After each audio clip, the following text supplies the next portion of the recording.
원내대표가 여야 의정협의체에 의료계가 참여하도록 함께 노력하기로 했습니다.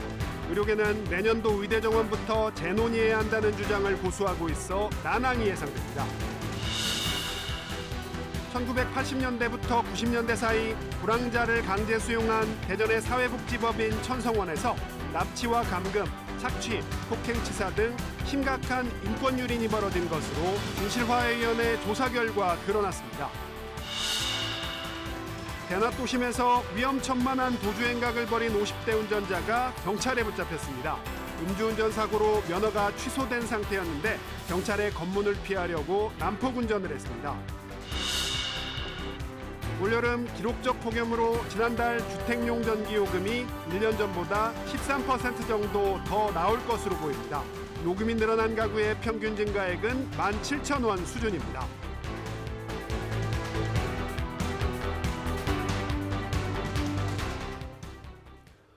여러분 안녕하십니까? 대전 세종 충남 7시 뉴스 시작합니다. 의료개혁과 의료공백 문제를 논의하기 위한 여야의정 협의체 구성과 관련해 국민의힘이 의료계의 대승적 참여를 호소했습니다.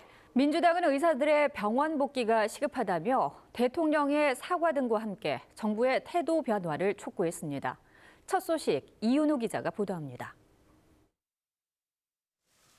국민의힘은 여야의정 협의체와 관련해 여야정은 이미 참여 의사를 밝혔다며 의료계 참여를 거듭 호소했습니다. 의료계의 대승적 참여를 부탁드립니다. 야당까지 포함된 협의체이므로 의료계 입장에서 충분한 발언과 논의 보장된 구조입니다.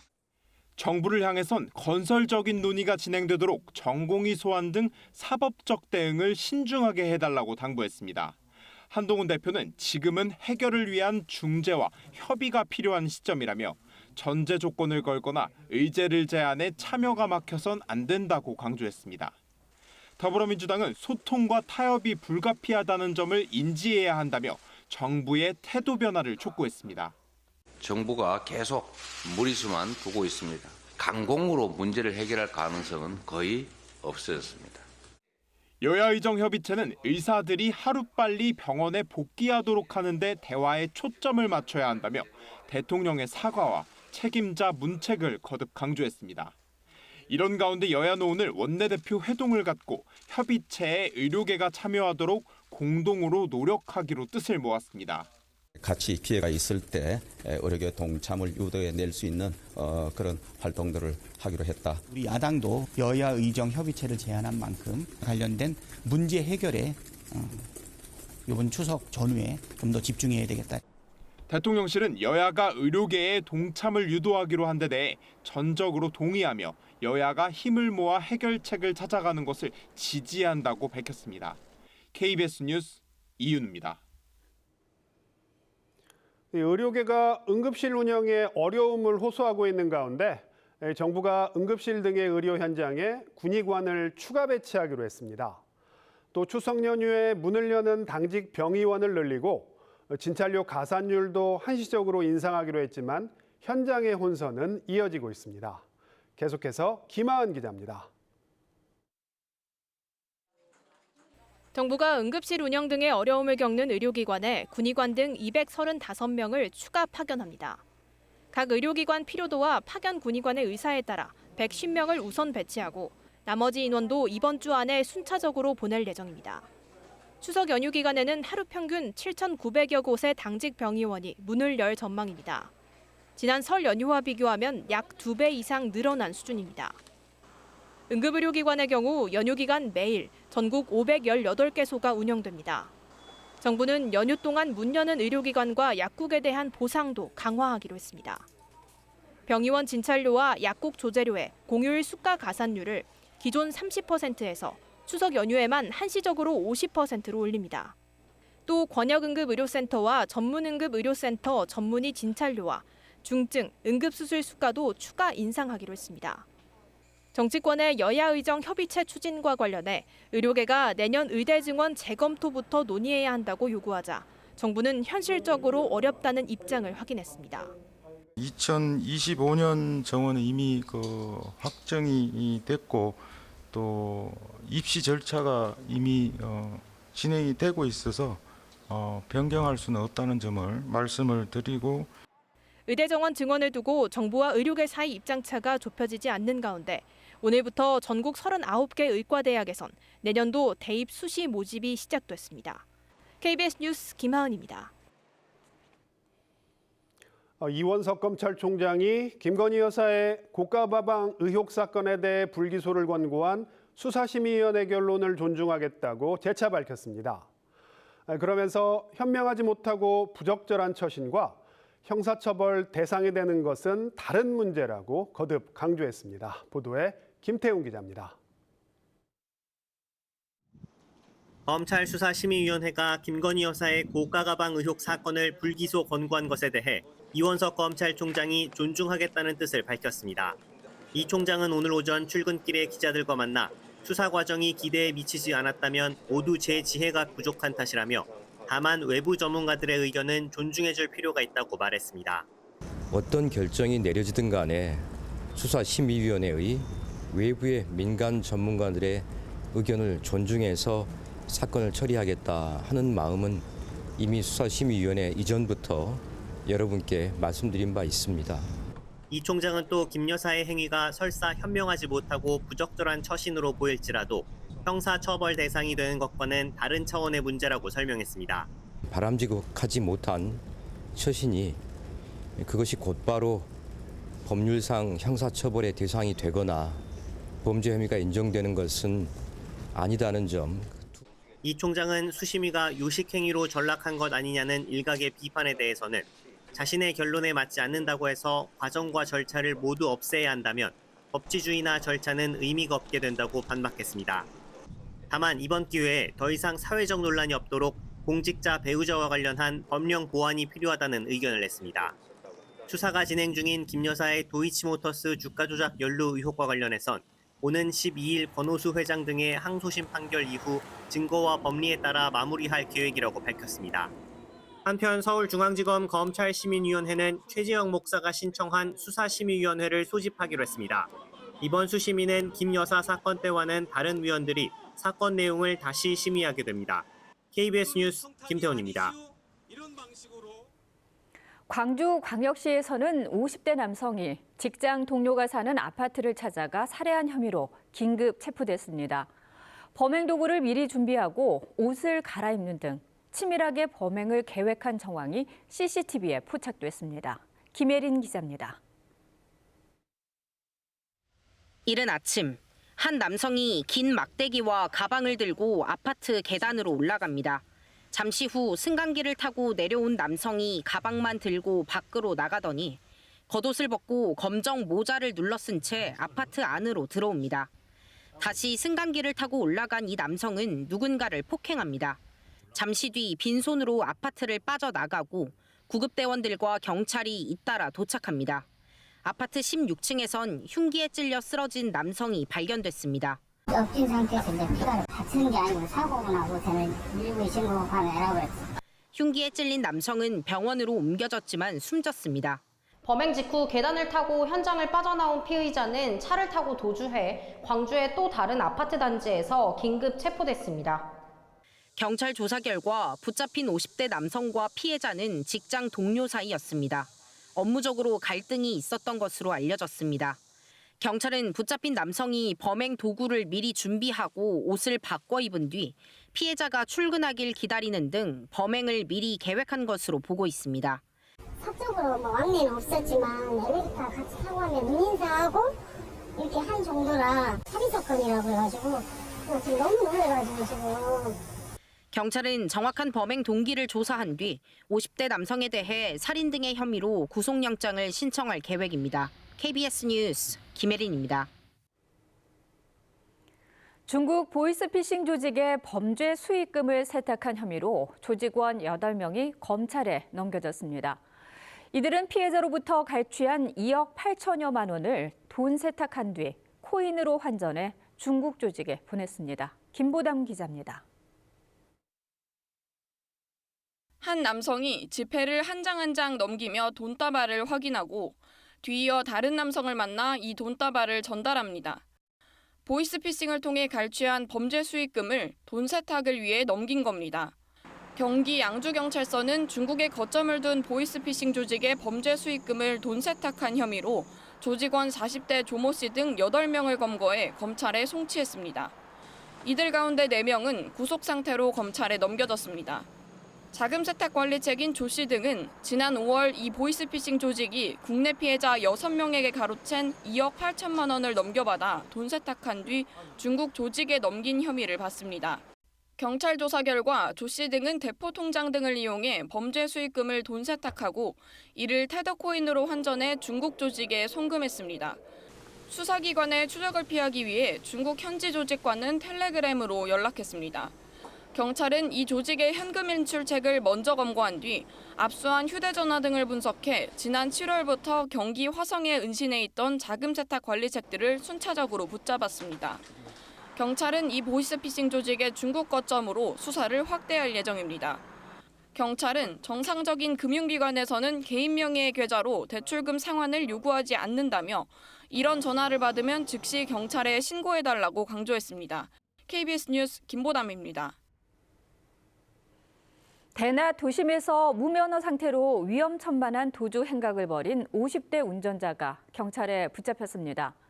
음주운전 사고로 면허가 취소된 상태였는데 경찰의 검문을 피하려고 난폭 운전을 했습니다. 김예은 기자입니다. 대전 도심의 왕복 8차선 도로. 흰색 승용차 한 대가 신호에 멈춰서자 순찰차에서 내린 경찰이 다가갑니다. 차량 주인의 운전면허 취소 사실을 발견하고 확인에 나선 겁니다. 경찰이 면허증을 요구하자 갑자기 속도를 내며 달아나는 운전자. 대형 버스 옆을 아슬아슬하게 비껴가더니 방지턱 앞에서도 거칠게 속도를 높입니다. 적색 신호와 횡단보도도 그대로 지나칩니다. 주말 대낮 도심에서 벌어진 추격전은 1.5km가량 이어지다 순찰차가 앞을 막아선 뒤에야 끝났습니다. 남성은 도심 한가운데서 시속 100km가 넘는 위험한 질주를 벌이다 이곳에서 경찰에 붙잡혔습니다.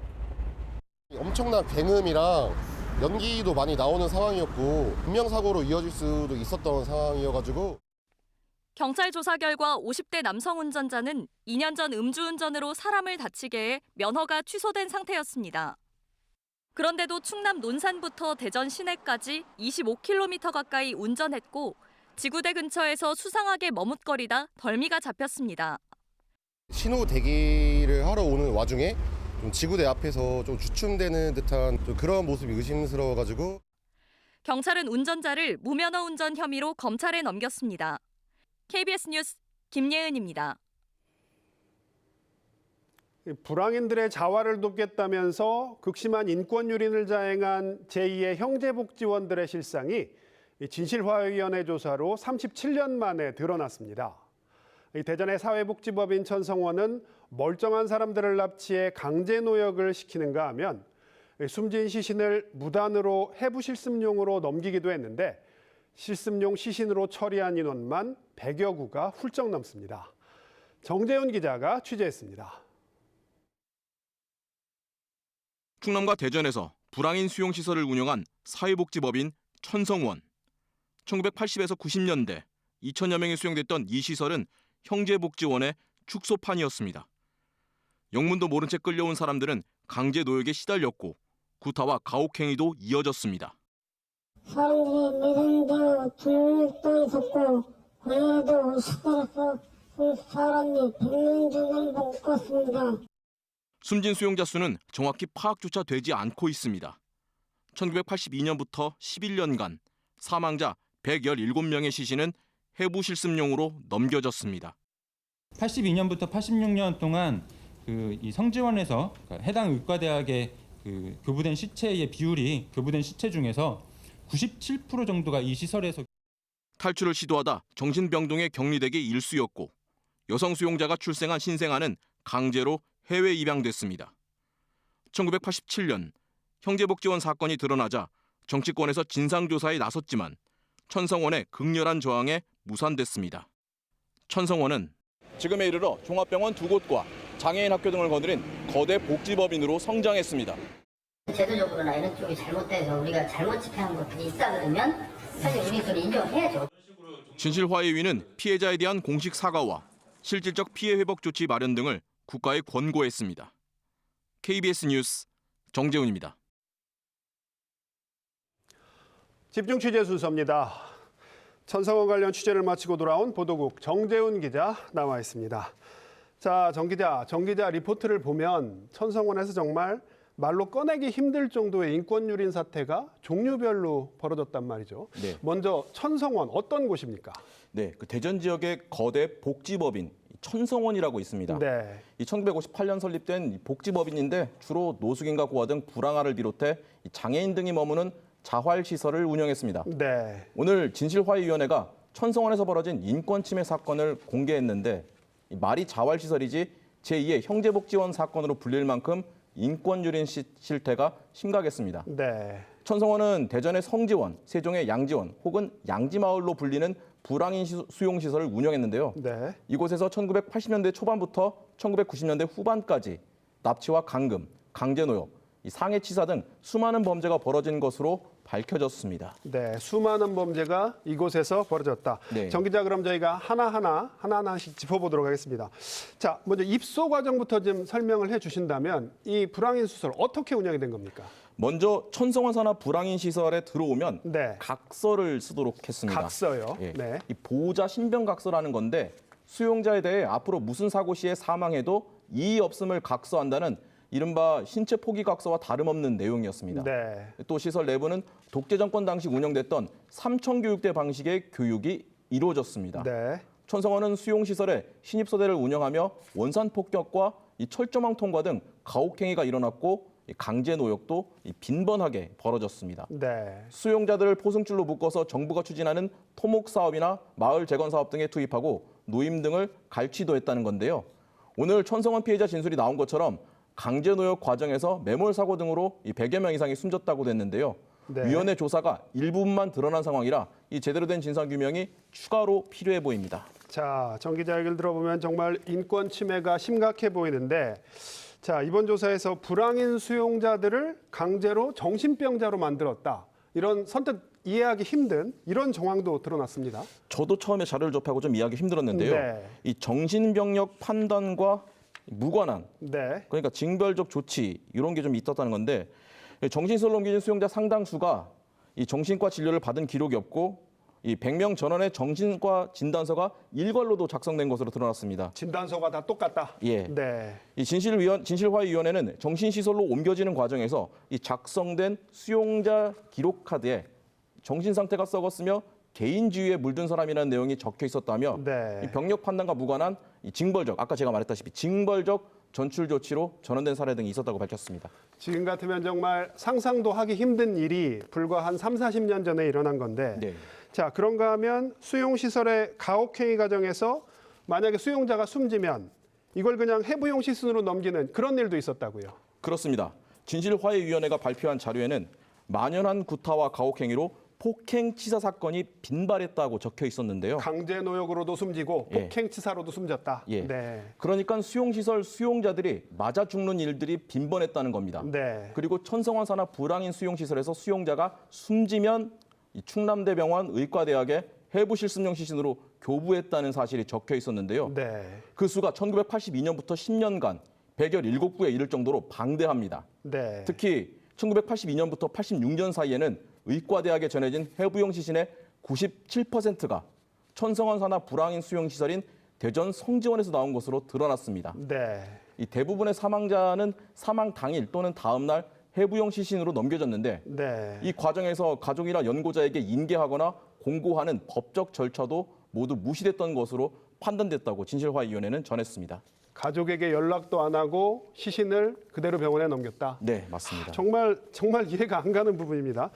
그런데 만약에 시설에서 여성 수요자가 출산을 하면 뭐 친권 포기를 강요했다는데 이건 또 어떤 내용입니까? 단순히 납치와 감금 이 정도의 뭐 해부용 시신 교부 이 정도뿐만이 아니라 네. 부모와 자녀 간의 연을 강제로 끊는 천륜을 거스르는 일도 벌어졌는데요. 네. 임신 상태로 입소한 여성이 천성원 시설 내에서 출산할 경우 짧게는 출산 당일 혹은 하루 만에 해외 입양을 목적으로 신생아가 넘겨졌는데요. 해외 입양 가정에서 아동을 매매한 것으로 충격을 준 입양 알선기관인 동방아동복지회나 홀트 아동복지회 측에 아동들이 전원된 것으로 드러났습니다. 네, 그 정황도 드러났군요. 네. 일부 아동 기록에서는 특히 친모가 친권을 포기하지 않으려고 해 문제라고 하는 등의 시설 측이 친권 포기를 강요한 정황도 드러났습니다. 자, 이런 일들이 대한민국에서 일어났을까 싶은데 정 기자, 어렵게 천성원 관계자를 만나고 왔습니다. 천성원 쪽 입장도 뭐 들어봐야겠죠. 어떻습니까? 네. 천성원은 지금도 대전에서 거대 복지법인으로 성장한 상태인데요. 지금도요? 예. 네. 그 당시 가해 주체였던 이사장은 아직도 생존해 있고 법인으로 자주 출근한다는 내용을 들을 수 있었습니다. 네. 또 현재 법인 이사장은 그의 부인이 맡고 있고 이 자녀들이 산하시설의 원장으로 재직하고 있습니다. 오늘 천성원을 찾아 입장을 들을 수 있었는데요. 네. 이 당시에 미비했던 사회보장 시스템에 문제가 있었다며 진실화해위원회의 발표 자료에 대해 반은 인정하고 반은 맞지 않다는 입장을 밝혔습니다.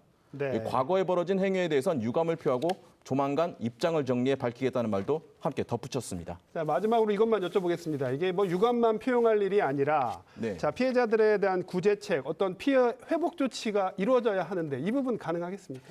일단 진실화해위원회에서는 오늘 자료 발표를 통해서 네. 하나를 더 덧붙였는데요. 네. 특별법을 제정해야 한다는 겁니다. 네. 현재 진실화해위원회 신청을 제기한 피해자들은 극소수에 불과한데요. 네. 대다수 피해자가 수면 아래에 묻혀 있다면서 네. 이런 피해자들을 구제하기 위해서는 그 정치권, 네. 특히 정부가 나서서 이 관련 피해 특별법을 제정해서 피해자들을 네. 발굴하고 또 지원하는 법안을 만들어야 된다고도 권고했습니다. 우리 사회의 관심이 무엇보다 필요하겠군요. 네, 정 기자 잘 들었습니다.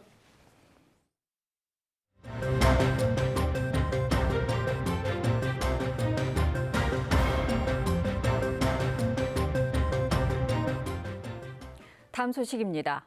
기록적인 폭염으로 지난달 주택용 전기 요금이 지난해 같은 달보다 평균 13%가량 더 나오게 될 것으로 보입니다. 전기 요금을 더 내야 하는 가구의 비율도 전체의 76%에 달하는 것으로 집계됐습니다. 이승훈 기자가 보도합니다. 한국전력은 지난달 주택용 전기 사용량이 가구당 평균 363kWh를 기록했다고 밝혔습니다. 지난해 8월 333kWh보다 9% 정도 더 증가한 수치입니다. 역대급 폭염과 열대야로 냉방기 사용이 늘면서 전기 사용량이 급증한 것으로 분석됩니다. 지난 8월 21일 최대 전력이 역대 최고치인 97.1GW를 기록하였고 총 수요 추계치가 100GW를 넘는 날이 지난해의 3배가 넘는 7일이나 발생하였습니다. 이에 따라 이번 달에 고지되는 8월분 전기요금도 크게 증가할 것으로 보입니다. 한전은 8월분 주택용 전기요금이 가구당 평균 6만 4천 원으로 지난해 8월 5만 6천 원에 비해 13%, 금액으로는 7,520원가량 늘어날 것이라고 밝혔습니다. 전체 가구 가운데서 8월 전기요금이 전년보다 증가한 가구는 76%, 감소한 가구는 23% 정도 되는 것으로 잠정 집계됐습니다. 요금이 증가한 가구만 놓고 보면 증가폭은 평균 17,000원에 이릅니다. 한국전력은 요금 부담이 큰 7월에서 9월 사이 전기요금이 6월 청구액보다 2배 이상 증가하거나 월 요금이 10만 원 이상일 경우 분할 납부가 가능하다고 설명했습니다. 또 한전 모바일 앱 등을 통해 실시간 전기 사용량 등을 확인할 수 있다고 덧붙였습니다. KBS 뉴스 이승훈입니다. 추석 연휴를 앞두고 제수용품 준비로 장 보시는 분들 많으실 겁니다. 소상공인 시장진흥공단이 제수용품 가격을 조사해보니 전통시장이 대형마트보다 20%가량 싼 것으로 조사됐는데 대형마트가 더 싼 품목도 있어 구입에 전략이 필요해 보입니다. 알뜰한 장보기 방법, 박병준 기자가 정리했습니다.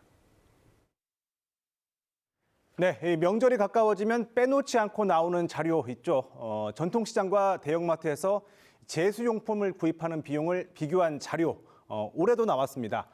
소상공인 시장진흥공단이 채소와 수산물 그리고 육류 등 명절 제수용품에 쓰이는 27개 품목을 구입하면 그 비용이 얼마나 드는지 조사를 했는데요.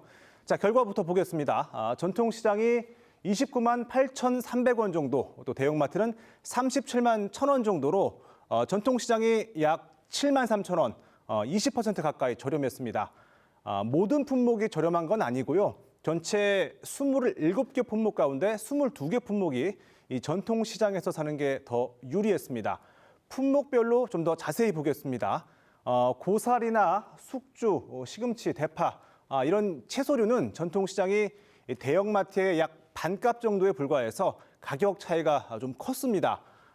또 조기나 동태포, 또 황태포 같은 수산물은 한 36%, 그리고 국거리용 소고기나 또 수육용 돼지고기 같은 육류도 전통시장의 평균 21% 저렴한 것으로 나타났습니다. 반면 이 대형마트에서 장을 보는 게 더 이득인 품목도 있습니다. 두부의 경우 대형마트에서 사는 것이 40% 이상 더 저렴했고요. 또 밀가루나 차례용 수리조, 이 청주도 대형마트에서 사는 게 더 유리하게 나타났습니다. 또 사과와 배 등도 가격 우위를 보였습니다. 또 이와 함께 장을 보실 때 추석을 앞두고 할인율을 올린 온누리 상품권을 활용을 하면 최대 15%까지 이 할인 효과를 더 볼 수 있습니다. 전국 16개 은행에서 이 지류형 상품권을 구매할 수 있고요. 모바일 앱을 설치하면 디지털 상품권을 사용할 수 있는데요.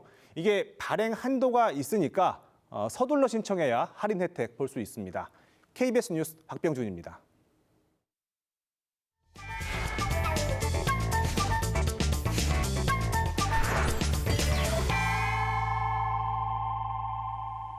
맛있는 경제 시간입니다. 최근 만 60세에 멈춰 있는 정년을 연장하는 방안이 정치권을 중심으로 논의되고 있습니다. 이와 관련해 고려대학교 노동대학원 김성희 교수 모시고 이야기 나눠보겠습니다. 교수님, 어서 오십시오. 예, 안녕하세요. 네. 최근 국민연금 가입 기간을 65세까지 늘리는 방안이 검토가 되면서 이와 더불어서 다시금 정년 연장 논의가 본격화되고 있습니다. 예. 이 정년 연장을 논의하는 이유, 결국에는 노후 소득 사각지대 때문인 건가요? 예, 그렇습니다. 2033년까지 국민연금 지급 개시 연령이 65세로 늦춰집니다. 그런데 현재 정년은 60세이기 때문에 5년간의 소득 공백이 공식화되는 거죠. 네. 이제 공식 제도상으로 이런 노후 소득 공백 사각지대를 만들어 놓는 나라는 OECD 국가 중에 아무데도 없습니다. 그렇군요. 그래서 연금 지급 개시 연령하고 퇴직 연령은 일치시키는 게 세계적 추세인데 우리는 그걸 아예 5년의 공백을 공식화하고 있는데 이 무슨 문제가 생기냐면 우리 지금도 노인 빈곤율이 40%로 OECD 압도적 1위, 평균의 3배 수준입니다. 노소득 대체율은 네. 한참 일할 때 20% 수준밖에 되지 않아서 네. 연금으로도 메워주지 못하고 그러면 일을 해서라도 노후소득을 벌충할 수밖에 없는 사람들이 다수 존재하는 거죠. 네. 그래서 적어도 연금 지급 개시 연령하고 정년은 네. 일치시키는 그런 세계의 흐름하고 발을 맞춰야 된다라는 것이 정년 연장 논의의 출발점입니다. 네, 어떻게 보면은 연금 부족분을 이 정년을 연장함으로 인해서 연금을 계속 납입하게 되고 그리고 노후가 보장되지 않았던 그러니까 65세까지 우리가 5년 이상 더 일을 하게 되면서 노후도 보장할 수 있는 그런 일석이조의 효과가 있다라고 볼 수가 있는데 자, 근데 그 구체적인 해법을 두고 각각의 이견이 있습니다. 보니까 먼저 노동계는 정년 연장으로 퇴직 연령을 늦추는 방안에 대해서 그러니까 보장을 하는 것이고요. 예. 또 경영계에서는 재고용과 관련된 그러니까 무조건적인 연장이 아니라 재고용 그리고 임금 체제 개편에 무게를 두는데 각각 생각이 다른 것 같습니다. 예. 어떤 차이가 있습니까? 2013년에 정년을 60세로 연장했는데요. 연장한 이후에 정년 연장의 혜택을 보는 사람들이 많이 늘어났습니다. 네. 올해까지 일하는 사람의 비율이 늘어날 수 있었고 그러면 이제 노후소득 보충을 할 수 있는 기회가 넓어지는데 우리는 연금 지급 개시 연령하고 5년의 공백이 있는 문제를 해결하기 위해서는 정년 연장 법안을 통과시켜서 이 효과가 되도록이면 많은 사람이 누릴 수 있도록 하는 것이 바람직하다라는 것이 정년 연장을 하자는 노동계의 주장이고요. 이에 반해서 경영계는 우리나라 연공금 임금 체계 때문에 정년을 연장하면 인건비가 급격하게 늘어나기 때문에 네. 연장하는 방식보다 일본이 선택한 3가지 선택지가 있는데요. 네. 정년 연장하는 방안, 그다음에 재고용하는 방안, 네. 그다음 정년 제도를 아예 없애는 방안 이런 건데 네. 그 정년 제도를 없애거나 재고용하게 되면 사실은 노후소득 보충의 측면에서는 비정규직으로 전환되거나 자회사 고용으로 전환되거나 이렇기 네. 때문에 노후소득을 충분히 보장하지 못한다는 네, 게 네. 노동계의 주장이고 경영계는 인건비 부담 때문에 네. 퇴사 후 재고용되는 방식 그 선택지를 가장 선호하는 그런 의견 차이가 있는 것이죠. 네, 각각의 고민은 저희가 충분히 이해를 합니다만은 그 일자리 관련해서 말씀을 하셨는데 이 또 하나의 문제가 고령층의 정년 연장이 청년 일자리까지 이제 연관이 있는 것이 아니냐. 말 그대로 이 젊은 세대들의 일자리는 한정돼 있는데 연령 고령 연장이 되면은 이 젊은 세대들의 일자리를 위협하거나 혹은 위축시킬 수 있는 거 아니냐 이런 우려점이 있는데 어떻게 네. 생각하십니까? 일반적으로는 노인이 선택하는 네. 노령 인구가 선택하는 일자리, 네.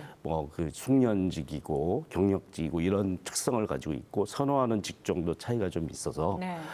청년 일자리를 다 대체하는 것은 아니라는 게 일반적인 결론인데 네. 우리 현실에서는 선호하는 일자리가 한정돼 있지 않습니까? 그렇죠. 좋은 일자리, 고임금 일자리, 안정된 일자리, 대기업이나 공공부문의 일자리, 한 전체 일자리의 20%가 안 되지만 거기에 다 선호를 하죠. 네. 그 일자리에서는 충돌이 발생할 수도 있습니다. 네. 그런 점은 이제 일반적으로는 아니지만 그 선호하는 일자리 측면에서는 충돌이 있는데 네. 이 또한 이제 잘 생각해 보면 무조건적인 충돌이 일어나는 것은 아닙니다. 왜? 청년 고용도 하고 중장년도 계속 고용도 하고 네. 이런 2가지 해법을 따로따로 구사하면 되는데 우리나라는 이제 공공부문 같은 경우는 총액 인건비제라 해서 네. 총정원 관리를 하고 인원을 한정시켜 놓고 네. 인건비를 조정을 하니까 중고령 노동자들이 오랫동안 일하게 되면 네. 신규 채용을 안 하게 되는 그렇죠. 결과를 초래하는데 네. 이걸 제도 설계를 달리해서 우리나라 이제 노후 사각지대 문제도 심각하니까 정년 연장도 하고 신규 채용도 하는데 그 인건비를 엄격하게 관리하지 않는 방식을 택한다면 선택지는 있다라는 거고요. 그다음에 이제 대기업의 일자리도 신규 채용의 해법과 네. 노후 사각지대를 없애기 위한 정년 연장의 해법을 동시에 구사하면서 이것을 사회적으로 네. 지원을 통해서 인건비 부담분을 낮춰줄 수 있는 그런 모색을 한다면 네. 충분히 제도의 설계 방향에 따라 네. 해결 가능성도 있다라고 볼 수 있습니다. 네. 자, 그러면 교수님, 앞으로도 이와 관련돼서 많은 논의가 이루어질 것으로 보이는데 향후 이 문제 어떻게 풀어가면 좋을지 짧게 설명을 좀 해주시면 좋겠습니다. 연금 지급 개시 연령하고 퇴직 연령이 불일치하는 나라는 없다. 그러는 정년 연장은 당연하게 네. 이루어져야 될 일이고 그것이 좀 더 보편적으로 많은 사람에게 적용될 수 있도록 노력하는 것이 필요하고 신규 채용, 청년들의 고용 문제를 해결하는 것과 노후소득 보장을 위한 정년 연장 등의 일자리를 유지하는 방안을 네. 동시에 할 수 있도록 지혜를 모으는 것이 매우 중요하다고 네. 봅니다. 다방면의 많은 의견들을 저희가 들어봐야 되겠네요. 오늘 네, 말씀 잘 맞습니다. 들었습니다. 고맙습니다.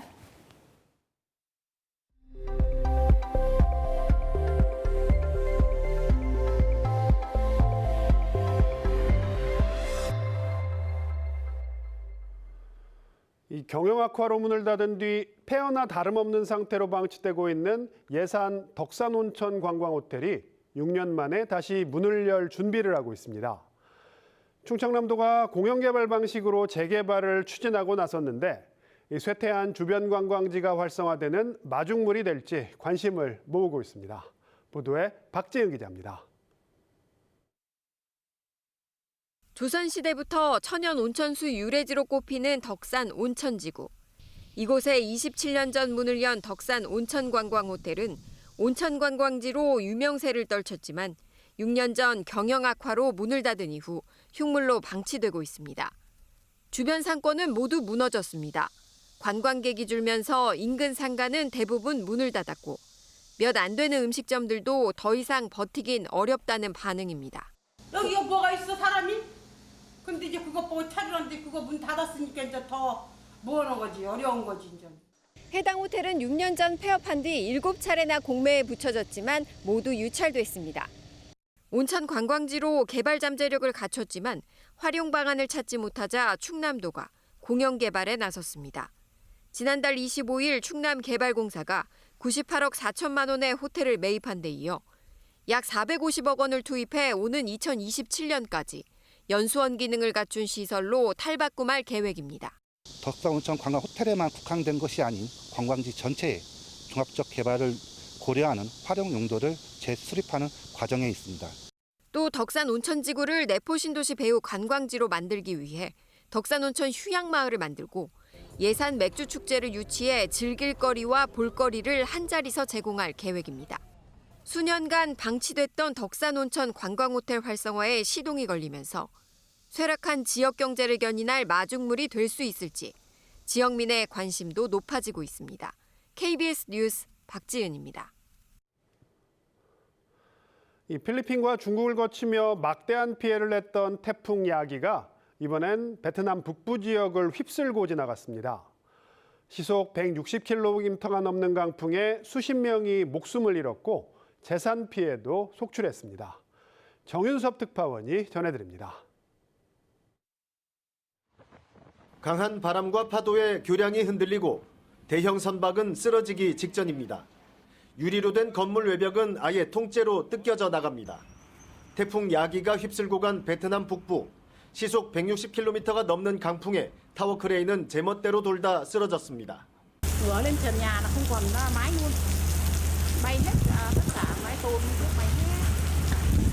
공장 지붕이 바람에 들썩이더니 굉음을 내며 옆 건물 지붕을 덮칩니다. 수도 하노이 도심은 곳곳이 초토화됐습니다. chưa từng gặp cơn bão nào cái khủng khiếp. Đi xe đi mà không đi được. gió thổi không thể nhúc nhích được. 산사태로 쑥대밭이 된 한 산간 마을. 이곳에서만 6명이 숨지고 최소 4명이 실종 상태입니다. 이번 태풍으로 베트남에선 지금까지 24명이 숨지고 수백 명이 다쳤습니다. 주택 8,000채가 파손됐고 하노이 등 4개 공항이 한때 폐쇄되기도 했습니다. Cơn bão tàn phá của thành phố Hà Nội, cây xanh nhất là đổ rồi vào nhà dân, vào ô tô, người đi đường. 필리핀, 중국을 거쳐 베트남을 핥히고 간 태풍 야기. 열대 저압부로 약화되며 위력을 잃었지만 베트남 당국은 홍수와 산사태 가능성이 여전하다고 경고했습니다. 방콕에서 KBS 뉴스 정윤섭입니다.